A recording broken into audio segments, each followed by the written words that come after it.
everyone, I'm Lena, and welcome to USA News. Hoping that will happen. Day 27 of the shutdown. I see our Secretary of Transportation, Sean Duffy, warns of a record strain on air traffic controllers. Yesterday in Los Angeles, they paused flights because of air traffic controllers. Yeah. What's going to end this thing? This is the continuing resolution. So in order to continue negotiations, but Chuck Schumer walked out on it. You've been through this so many times, Senator. How does this end?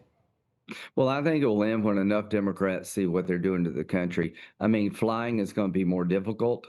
This is not a good time to have the government shut down with the world as dangerous as it is right now.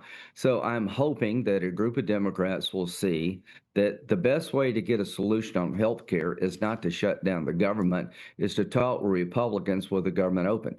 We're not going to do a deal on health care being held hostage by a government shutdown. That's just not going to happen. So I hope there's a breakaway. There's a group of senators on the Democratic side who will see that this is hurting them, hurting the country. Right. But one thing I'm going to do in the future here, and maybe even sooner, I think in the future, every time we shut down the government, no matter what party does it, we should forfeit our pay, not have it withheld.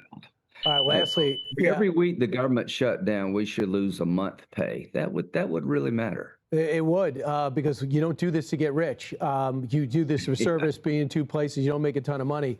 The other area I want to bring up is what's going on in Venezuela. We're finally taking action in our own hemisphere for the first time in my lifetime.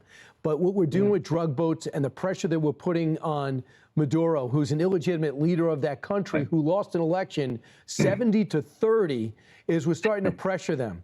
But Senator Gallego says the strikes on the drug boats are not about national security. Listen.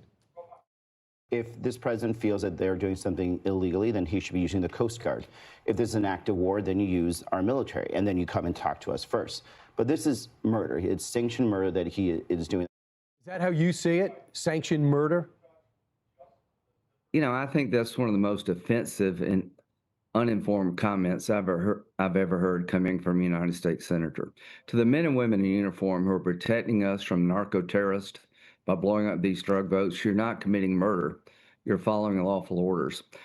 This is not the first time a president has dealt with our backyard in your lifetime, Brian. In 1989, President Bush 41 went into Panama and took down Manuel Noriega, the president of Panama, for his ties to drug trafficking, and he was an indicted. Please subscribe to our official channel, USA News.